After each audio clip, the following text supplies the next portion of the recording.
Okay, let me share my screen.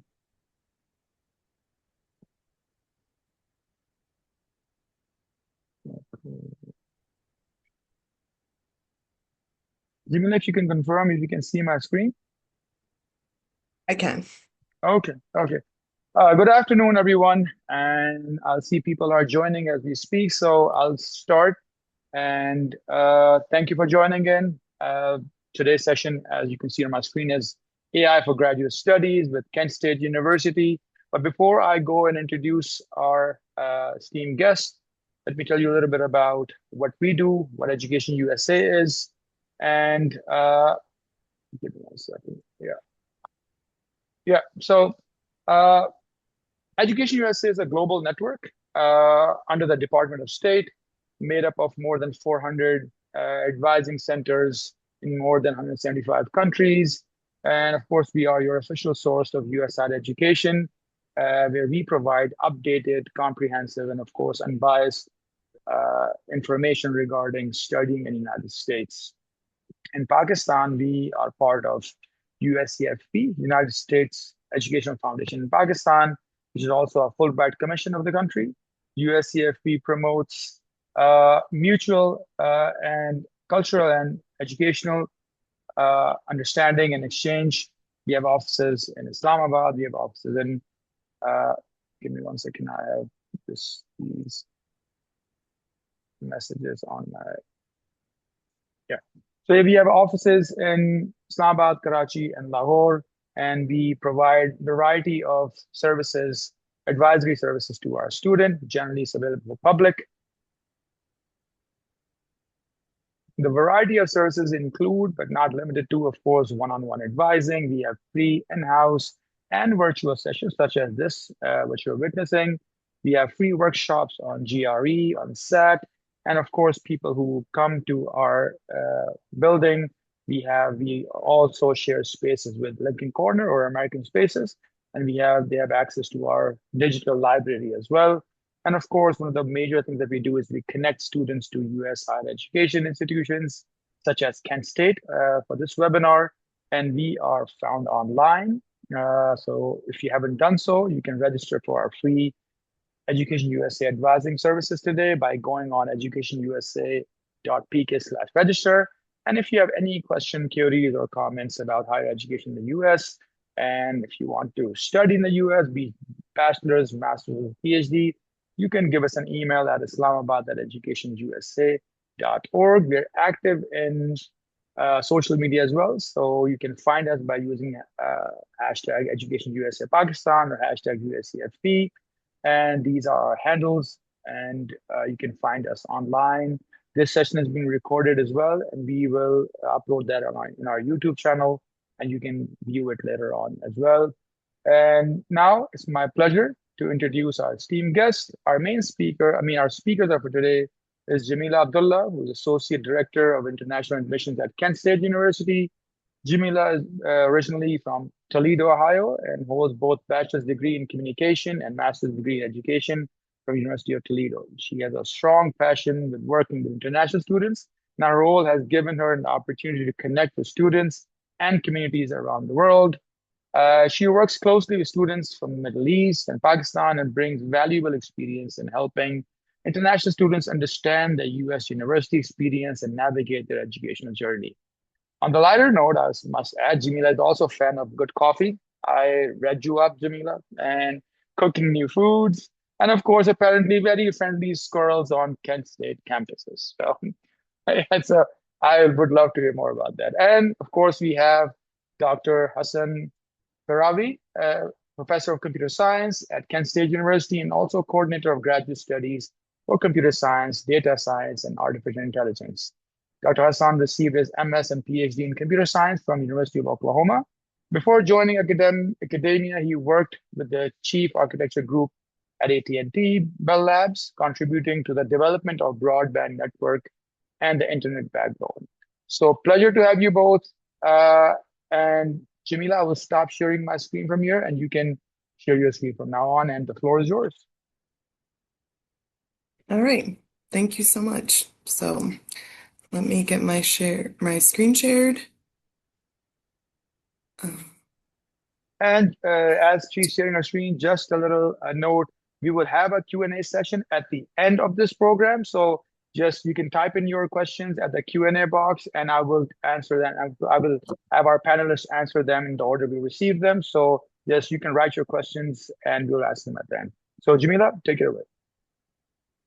All right. So, hi, everyone. Welcome to the presentation, and thank you for taking time out of your evening to join us. So, for this presentation today, we're going to be talking about AI-focused graduate programs at Kent State. So, I'm going to give a brief overview of Kent State University. Dr. Peyravi is going to talk about some of the programs we offer at Kent State University, as well as deep dive more into artificial intelligence. We'll briefly talk about some graduate funding, and then I'll review the international admissions requirements, and then we're happy to take any questions that you have as well. So with that being said, this is Kent State University. We are a large public research university located in the state of Ohio.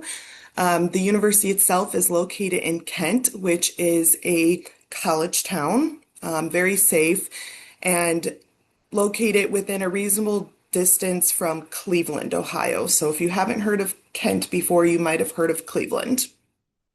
We have a lot of world-class programs with recognized global degrees. And then we have highly trained faculty and student engagement in all of our classrooms and our programs. So we have a very dynamic and diverse learning environment. I'll touch on that in a moment. But this is a beautiful panoramic of our campus and what it looks like. Just some quick facts about Kent State University. So we are an R1 research university. So we were given this classification from Carnegie, and less than 187 universities in the country actually have this designation. So we have over 300 bachelor's, master's, and doctoral programs as well.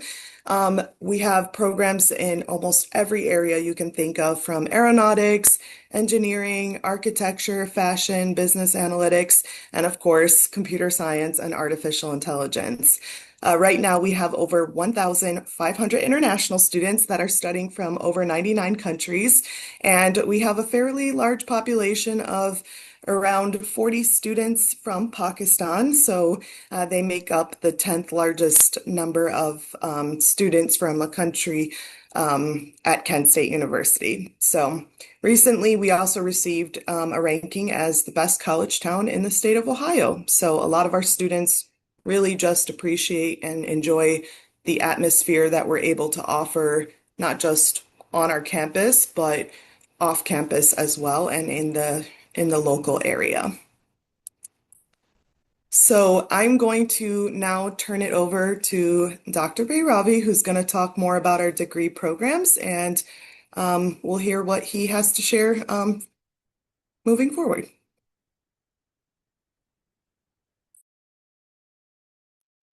And you might need to mute yourself too, or unmute yourself, sorry. Yeah. Thank you for joining us. I'm Hassan Peyravi, a faculty member for 41 years at Kent State University. So I grew up with computers and communications, and AI is one of the programs that we have recently, as of 2020, we started that year, and it has been receiving some attention from various sectors, including university, different departments, because we share some of the courses, as well as industry. So we have students joining us from local industry. So we have actually 5 graduate programs, but in terms of masters in computer science and data science and AI, our master's program in computer science is the largest one, which has 3 concentrations. One is data science, and the other one is engineering, and then security concentration. So students in these programs have to take at least 12 hours in those specific concentrations. Of course, they can take more, but the program is planned to have the core knowledge in those areas. So we can see that we have a degree in data science and we have also in concentration in data science. These are two different programs, although some of the courses are shared. And then the students in the master's program in computer science have the option not to take concentration. On each of these degree programs, they can write thesis, or they can bypass thesis and write a project, or basically taking courses like capstone courses and internship. I'll talk about internship later on. Data science is an interdisciplinary program between computer science and mathematics. They have to take 3 courses, core courses in computer science, which are all data science related courses, like machine learning, database, etc. And then they have to take 3 courses in mostly in statistics, in mathematics, in math department. And those courses like some statistical courses, including statistical learning. Then we have this AI program, which is actually offers more electives in terms of, because AI is an area, a subdiscipline of computer science, but with a significant number of applications in almost every area, from engineering to aerospace, self-driving cars, all kinds of things, medical, education. So AI is everywhere right now. As a result, the students take some core courses in AI, get the foundations, and then they can take some electives in those areas. Currently, several of our PhD students work in like medical applications in collaboration with the Cleveland Clinic. They do research in cancer. So they use AI to do research in cancer or heart disease, as well as in education. So we do have those. So the students who do research, they have this opportunity to utilize or use AI in a particular area, which helps other disciplines. And this is actually where jobs are. And sometimes you can find 2 applications that may have no overlap. For example, what's the overlap in terms of self-driving cars versus medical applications? Of course, the core would be the same, foundations would be the same in terms of the engine, but in terms of applications, they are 2 different applications. And we also have PhD in computer science, and normally students take master's degree directly or indirectly. In other words, they can choose master's first, get their degree first, and then matriculate to the PhD program, or they can start with the PhD program and get master's along the path. So we have these flexibilities. All these programs are quite flexible in terms of taking courses that they are related to the student's interest. Please, next slide. So is a Master of AI worth it? I think I mentioned a bit of the applications. I'm trying to get some of my notes here. which may not be well aligned with. So we can see that AI is being used extremely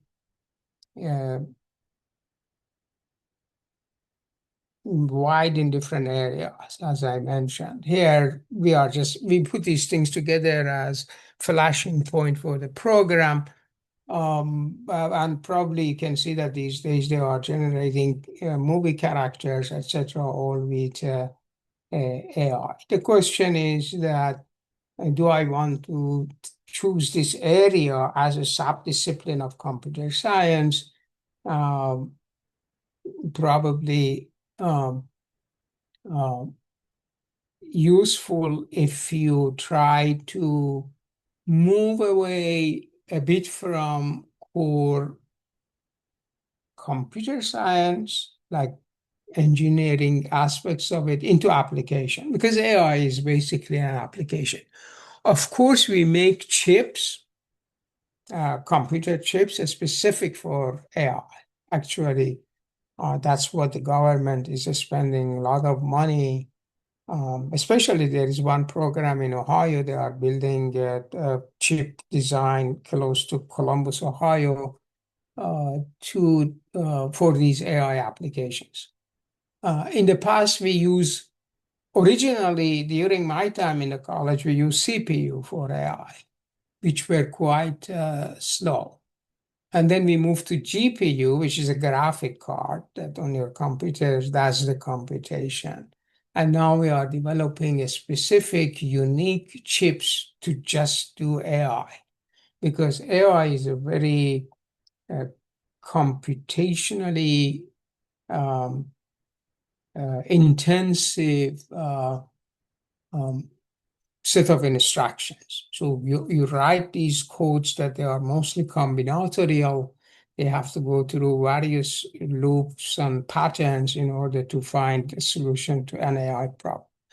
So that's where we talk about those in some courses, computer science courses, but when it gets to AI courses, we basically bypass those. But being aware of the foundation is quite helpful because we provide toolboxes. So toolboxes allow you to write the right tool to solve a right problem or the problem that you are trying to do. So there is a wide range of um, applications in terms of AI. So please go to the next one.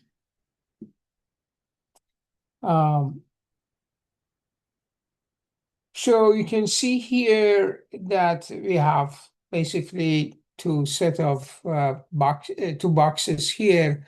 Industries impacted by AI. You cannot find any sector of industry these days that in one way or other, either they themselves use AI directly or they go to search engine and search engine does it for them. Google does it for them, or OpenAI does it for them.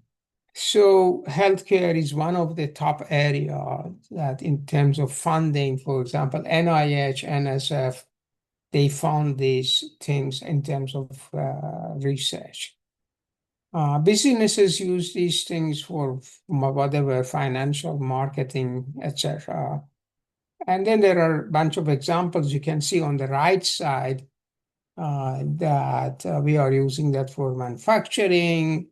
There are industries that they don't use human, like assembly lines of cars and devices and other things that just AI is running the whole thing. The other area, actually, we have a faculty member in languages, modern languages. They do text processing or large language model, natural language processing. So please go to the next one. How to get a job in AI, actually we just hired a person in AI this year. So there are a lot of opportunities. And we actually started very early because we knew that it's very hard to find a faculty to join Kent to, to do AI because there are limited number of PhD programs compared to the positions that they are available. I was talking about faculty. The same thing is also valid for industry. So people are looking for people with background in AI, and often they just look into whether they are capable of running that particular application, because you can find one industry that they need AI, which is different than another industry. But as long as the applicants have the foundations and the background, they hire them. For example, we have computer science without AI degree, a master's in computer science, but they have taken courses in AI as their electives, and they get hired and or receive internship. So that's another thing. So in our program, we have two sets of courses. One set covers foundations, give them broad long-term knowledge. Like in computer science, if you know the foundations, they are not going to go away. Applications may come and go, but foundations would not. So that's why, so when we cover AI courses, we cover both foundations as well as applications with some projects. And sometimes these projects are designed to do capstone or internship, and the students get more hands-on AI landscape. So next slide, please.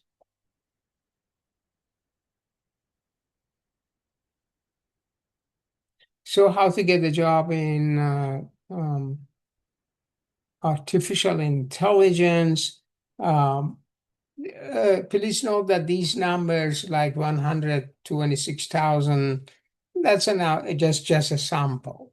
I have seen more. When I review the offer letters by companies to the students, a copy of that. So it depends on the industry, depends on the location. I heard that Netflix, for example, in California, they pay 300,000. It could be, so this is a kind of average. So don't take this number as an absolute number in terms of salary, but that's a range of that. You probably can easily find these things in companies that they offer a job or they do recruitment. So the career outlook is that we have the Labor Department. The U.S. has a department called Labor Department that they do all kinds of analysis and statistics. They project these things, and they say that, for example, for the next 15, 20 years, we need that many number of people in AI. So AI is on the top of the list compared to other disciplines. And the reason for that is basically the landscape of the applications. It's all over the place. Whereas in computer science, it might just be working on computer science areas. So despite the fact that AI is a sub-discipline of computer science, but in terms of job market, it's much wider than the computer science by itself. Okay, please, the next one.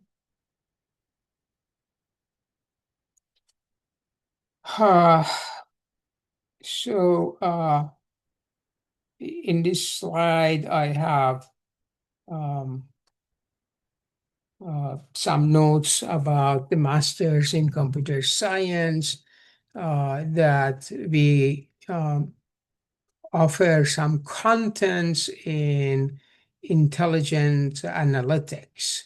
So when it comes to definition of AI, it requires some analysis before you make that decision, and these analyses often require some statistical regression, those kind of analysis, and then you find a solution for that.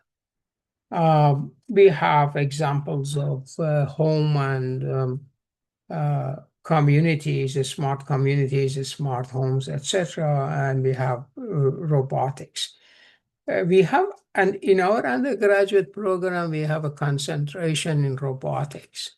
But at the graduate program, in terms of research, because faculty who do robotics, they have to do AI research to do that. So we have AI research in robotics, and we have about 3 faculty members doing those kind of things. So that's what we have at the graduate level. And they often offer selected topics related to AI. For example, if they have a project, or if there is a sub-discipline of AI that requires more deep research in robotics, as you know that these days they do all kinds of robotics. It's like a space exploration. That's what I used to work a long time ago, but for communication, not for robotics. So they offer those courses. For example, we have a course, bioinformatics. So this course has been designed for interdisciplinary with medical application. So we have a medical system called SUMA in Ohio, that they do research with genome and medical applications, and then sometimes the faculty members offer a selected topic course as an elective, and students benefit from that or get trained for that. So they can combine intelligent analytics and automation, application machine learning. We have machine learning, we have deep learning, we apply intelligent system to visualization. Sometimes you have data. Data could be just a table, or could be a picture, or could be. So we have to do visualization. We have to extract some information from the data. So please note that there is a difference between information and data. So in order to get the information, or sometimes solution from information, you need to have the data. Data requires to be refined, trained, and then so we have 2 courses actually. We have one scientific visualization and one information visualization. So these courses, as elective, they have some component of AI knowledge. Please, the next one.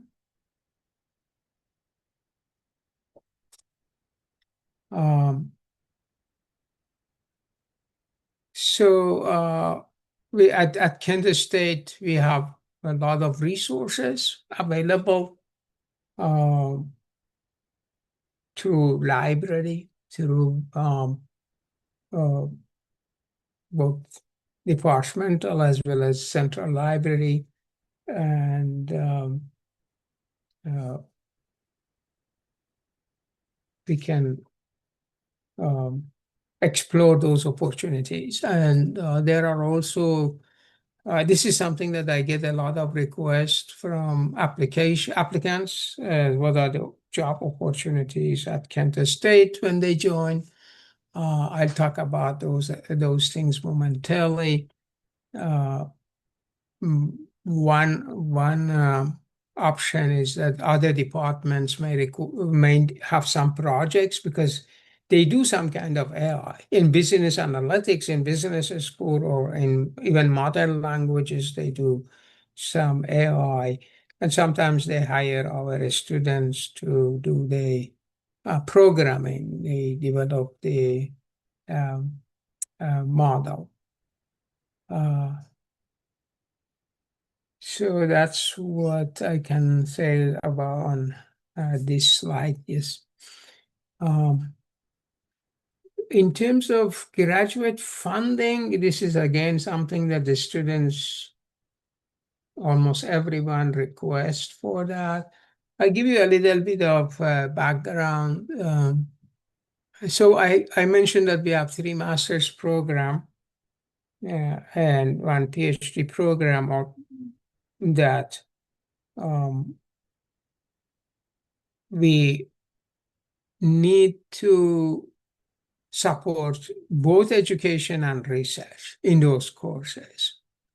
So actually the numbers 15 to 18, actually I revised that last night. We have about 44 graduate assistant this year as we speak for fall semester. And those 44 students are divided into research assistant or GA or TA assistant. So there are 2 groups of people that we support. Those who are supported for instruction and teaching and grading, etc., in the department, and those that they are funded by grants by faculty members, that they just solely do research. They don't do any extra work like teaching, etc. They focus on research and they get paid from grants. Those are called RA, research assistant. So I looked at these numbers last night. We have almost 22 GAs and we have 22 RAs. And these numbers fluctuate from one semester to another. Sometimes grants, suddenly we have a new grant and then the faculty needs 2, 3 graduate students to put as an RA there. So this is one set of support, students support funding. Then we have part-time instructors. So when the students are capable of teaching, they are mostly PhD students, then they can teach a course and get paid based on as a part-time instructor. Sometimes they do assistant work in the lab, running a lab or tutoring, and there are also some other jobs across the campus. And normally these can be found. There is an office at Kent State University that they post these jobs, and through handshake, that's another set of opportunities. Next one, please.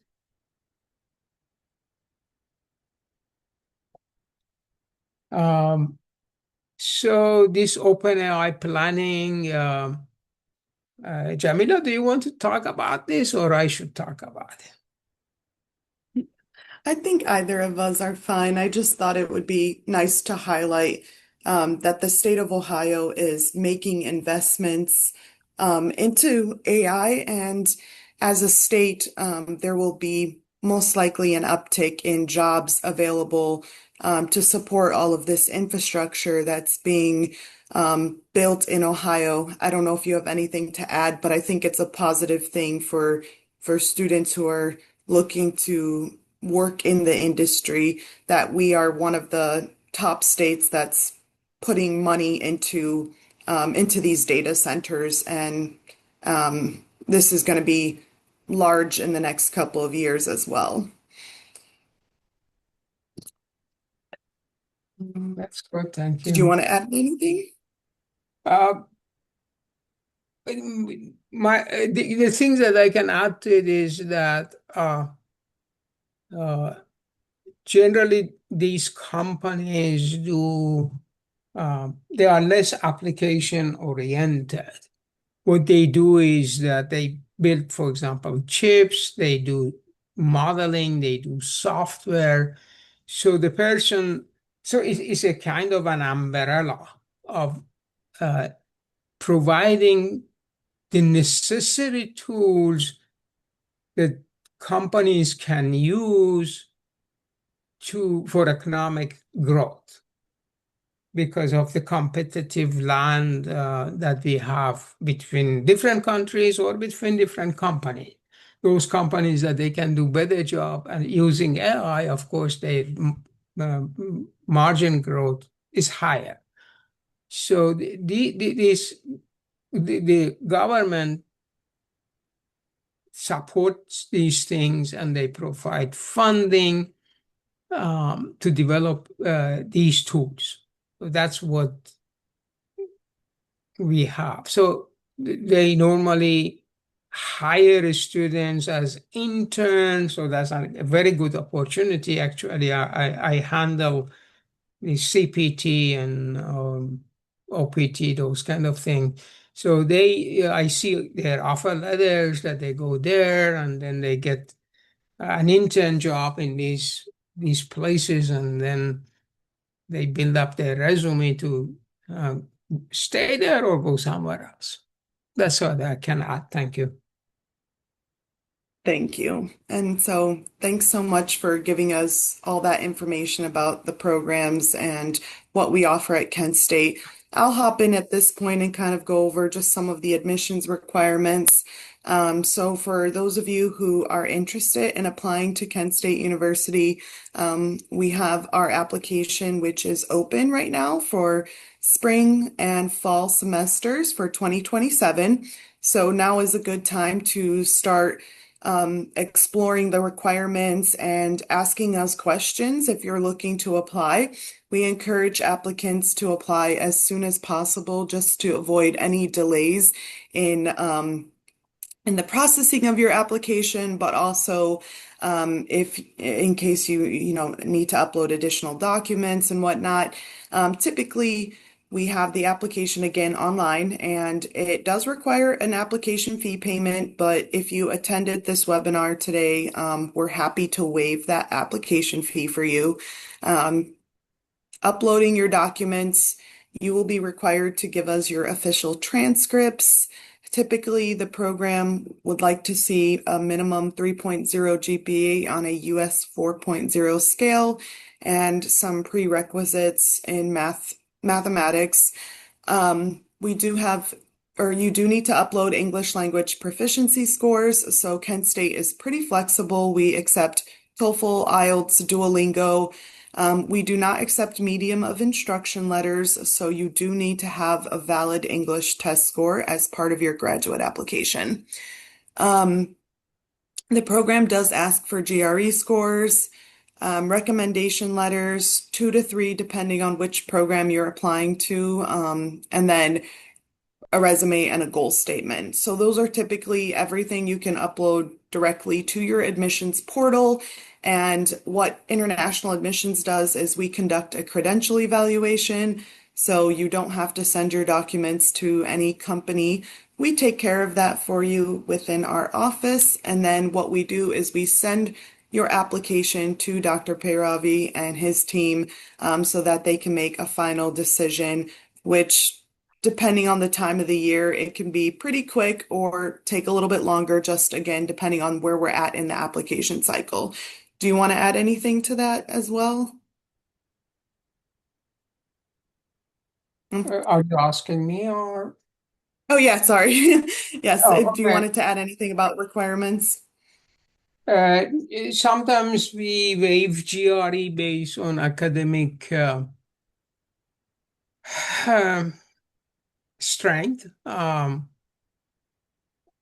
So if you have a good GPA, you can request for that. I review that. The reason is that this GRE basically tries to unify the gateway to the system because of diverse uh, background. So it's a complementary thing. It's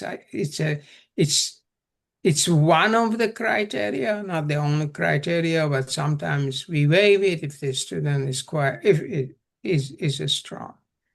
In terms of turnaround time, normally I process those things in a day or two, sometimes in an hour. So it depends how. So you can expect that once your application is complete and the international office review the application in terms of grade conversion and GPA calculation, etc., they forward it to the department, and then not more than 1 week we evaluate them and respond back to the international office, to the graduate college and then international office.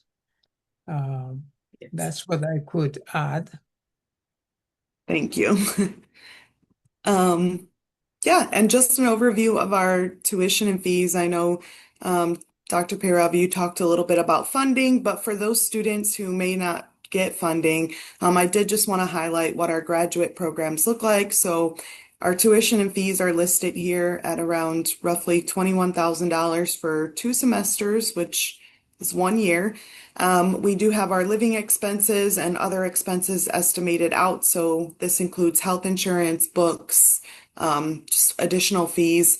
And I want to acknowledge that this specific number that you're seeing for the total, it's used for the I-20. So if you get admitted to Kent State University, you are required to show available funds to receive your I-20, which is what you will take with you to your visa appointment or to make a visa appointment.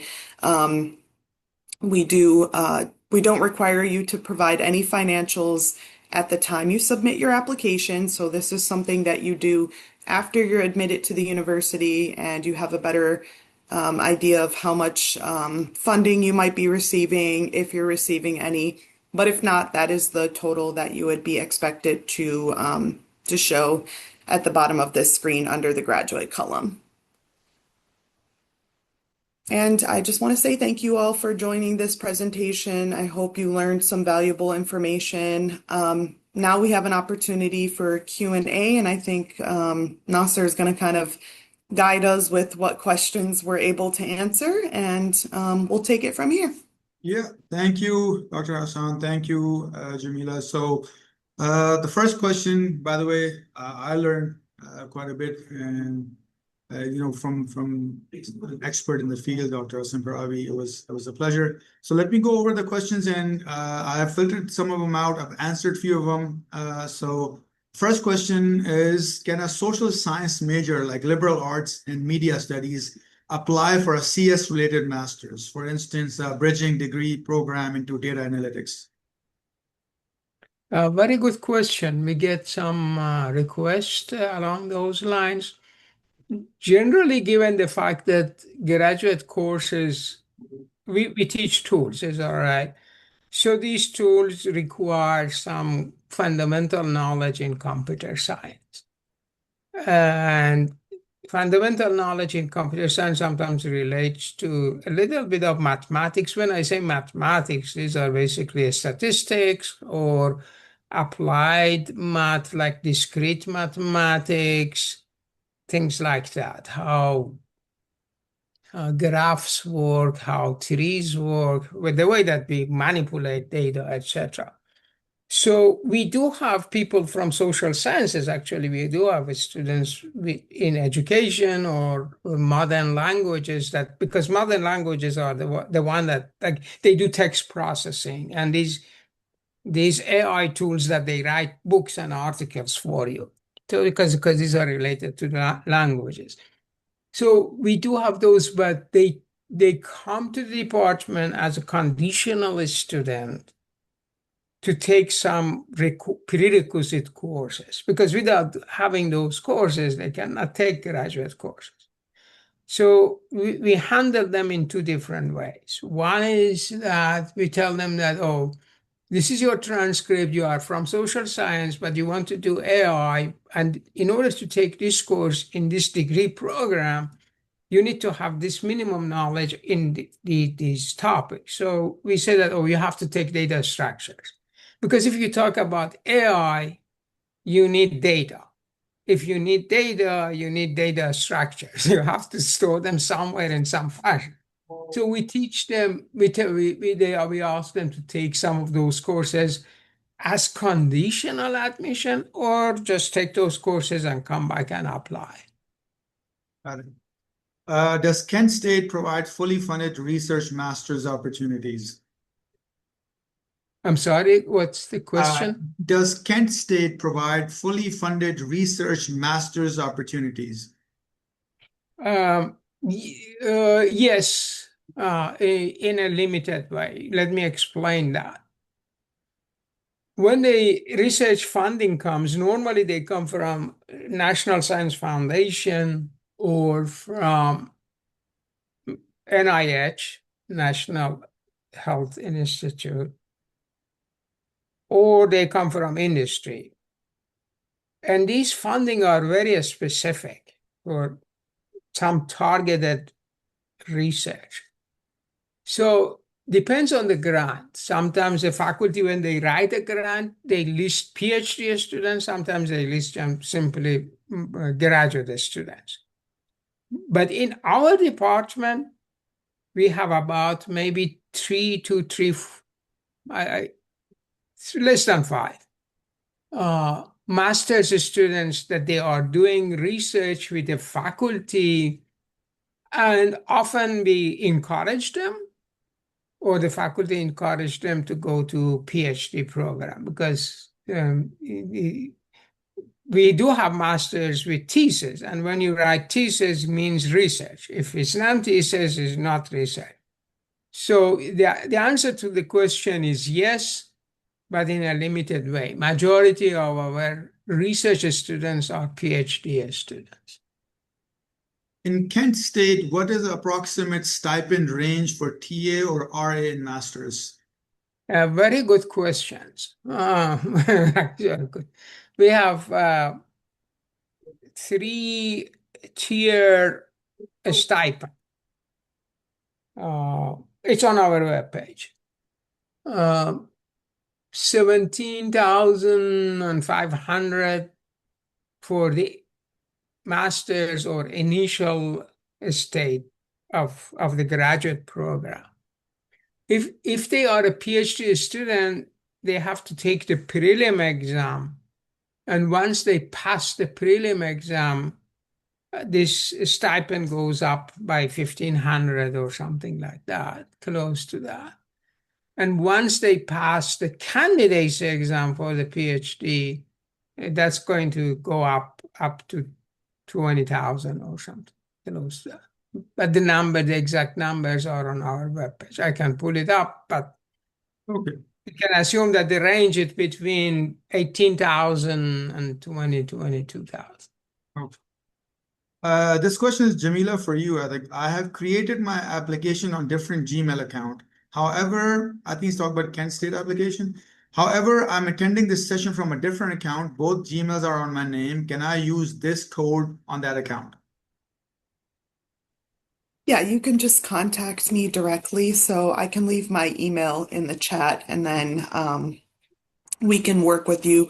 When it comes to waiving application fees, we don't give any kind of code to you. You just submit your application, and then you contact the International Admissions Office, and we take care of it internally for you. Got it. Is credential evaluation required at the time of application? No, so that is part of what we do in international admissions. So we will gladly conduct an evaluation for you. We don't want you to spend the extra money sending your documents to WES or any of those third-party companies. Kent State will take care of that for you. So when you go to apply, you just upload all of you'll scan your transcripts and upload them directly to your application. We take care of that for you, and then we send your file to the department. Okay. Does Kent State University offer LLM law with AI, cybersecurity admissions with scholarship, fully funded scholarship? I'll just hop in about the law program. We do not have law programs at Kent State University, so I think that will answer the main part of the question, that we just Okay. don't have those in the graduate level. Okay. This is a different question. It says, as someone in a current CS field who wants to go beyond their major, how can I combine my major with other majors like business, finance, fashion, engineering to be creative in my field? I think it's just a general question. Um, I have seen dual degree program that the students can get to degree program, but they have to fulfill the requirements for both degree program. Internally, we have students that they get master's and PhD at the same time. But of course, PhD takes longer, but they get their PhD, they get their master's along the way towards the PhD. But dual degree programs, they are there. So there are people that they are doing like masters in computer science, but they are also can do MA in another area. Like you mentioned, business analytics or education, etc. So this is a possibility, but we do not have in our department an official degree program which has a title combined like computer science with business analytics. We do not have that. Okay. One student asks, can we know at which level our profile stands before giving GRE when submitting application for masters? Generally, well, again, we look into the credential holistically. So I normally I look into core courses, core CS courses, math courses, and GPA. And it's not just an absolute number. So what GPA could be 3.3, but I realized that, oh, this course, algorithm course, for example, just an example, the person has a very good grade on that. Okay. And another question is, can someone apply for a master's while in the last semester of their bachelor's, even if they don't have their complete transcript yet? That's a very good question, and we have a lot of them. Yeah, Yep. actually, what I do when I teach undergraduate courses, I ask them to, they have two paths to go. One path is that they finish their bachelor degree and then apply. So, yeah, the last semester is possible, even earlier, I think. We have cases that they are earlier. The other case that probably does not apply to the international students unless they are at Kent, we have a program called Combined Bachelor and Master's Degree. But that's in computer science, not in AI. Well, actually, it's in AI too, because they have changed the policy recently. I inquired about this a few months back, that if they are in computer science at Kent State undergraduate, then they can apply for combined masters, bachelor and masters, and they can double count 9 credit hours, which basically means 3 courses. In other words, they can save 3 courses. So 3 courses would apply both to their bachelor degree and to the master's degree. So that shorten the master's degree. So typically, master's degree takes a master's degree takes about 4 semesters if they take 3 courses, but I have seen students taking more than 3 per semester.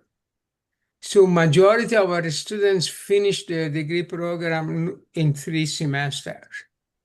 But if someone is in combined program, they can actually finish it with 2 semesters and 1 summer, something like that, the degree program. Someone asked, as a junior in computer science, how can I structure my profile now so that by the time I apply, I'm ready? The profile in terms of coursework Yeah, or I some guess his application profile, how can he structure it down? So For the me, profile consists of the transcript coursework that they have it's listed in the degree program. They need a statement of the goal. But what do they want to do? They have to write that. This is on our webpage, the application requirement. So it's a letter of references, a statement of the goal, and GRE and transcripts. These are the kind. one student asked, can we give IELTS after knowing the status of our application? No, so English proficiency is a required component of your application. It will be required to complete your application, but also so the department has a good sense of your English language proficiency skills. So you will need to have that ready at the time you apply. Okay. And one person asked, can you tell more about your master's plus PhD combined program? Yeah, the way that it works, a student can directly apply to the PhD program without applying to the master's. So if a student is in a bachelor degree program, they can apply to the PhD program. Of course, direct PhD program has higher bar in terms of admission. So it's not just if someone just has a 3.0 bachelor degree can apply to the PhD program. And given the fact that the PhD program coursework is the same as master's plus PhD. In other words, that PhD requires 90 credit hours. Of those, there are 30 hours of dissertation. That's research, they take dissertation.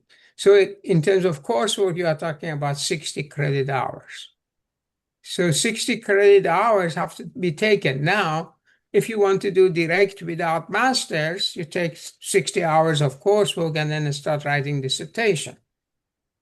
But I always recommend them or advise them that the master's is free along the path. Why don't you get a master's, put it on your resume, and have better marketing opportunity? So in terms of coursework, it doesn't matter, but they can do it either way. They can get the master's or they cannot. Of course, they have to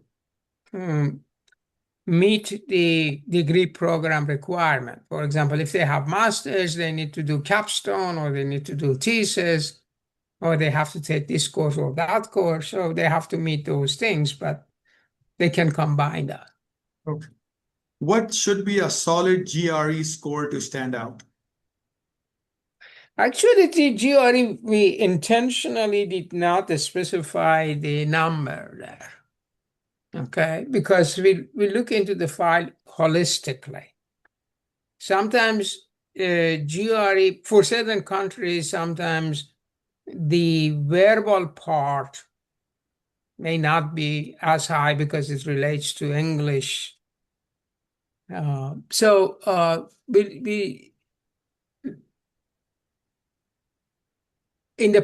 me put it this way. The average GRE in the department, those who have been admitted, is 312, combined verbal and qualitative. However, we have admitted people with 290 for masters and 295 for PhD, something like that. So it's not an absolute number. From an admission officer point of view, how can someone with a weak GPA but an outstanding profile in terms of work outside the university stand out? I'm not very clear on the question in terms of. A student has a weak GPA, but he has a outstanding profile in terms when it comes to the work or job in that field. Yeah, I get a lot of requests that way. that I'm applying to the program, but I have 5 years of software development somewhere. Yeah. So these are very specific, and the work does not necessarily cover all the course. It might be one area like software engineering. Majority of them, probably 95% of the students that they request these things, they have been in developing software for some application. So, but we do have software engineering course. Probably it can fulfill the software engineering course, but not the other. Yeah. So we do not replace it, but we can count it in terms of what experience this person can do research. Or when it comes to funding, for example, when you evaluate the students for funding, I do that every March or every February, late February, early March. So we have multiple columns in terms of GRE, GPA, coursework, publications, and sometimes we look into work experiments. Actually, when they apply for GA ship, there is a section that they can put whatever they wanted there, and then when we rank those applicants, we count them. But we cannot replace work with coursework. That's Okay. And we don't have any questions and we're right on time, but I'll just ask one question to Dr. Piravi. Just a finishing question is, from a faculty perspective, what makes a graduate applicant stand out when you are reviewing student from computer science or data science or artificial intelligence program? for admission or for For admission, assistance? for admission, for admission. For admission, actually, that's listed on our departmental webpage.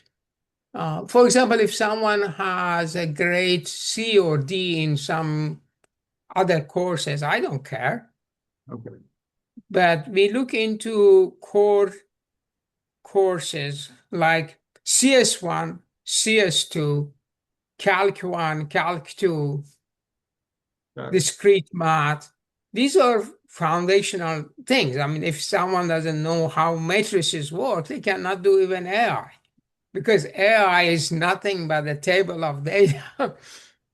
So, and they do matrix multiplication, they do regression. These are very fundamental things that we borrow from mathematics. We don't go to the proofs and things like that that we normally do when we take the course in mathematics, but we use them.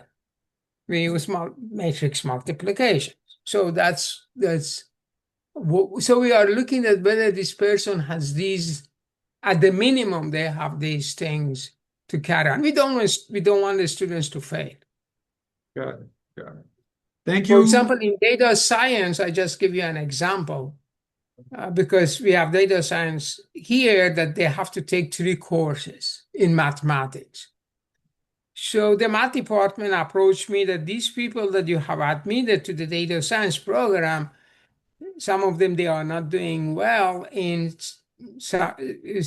a statistical course that they offered by math.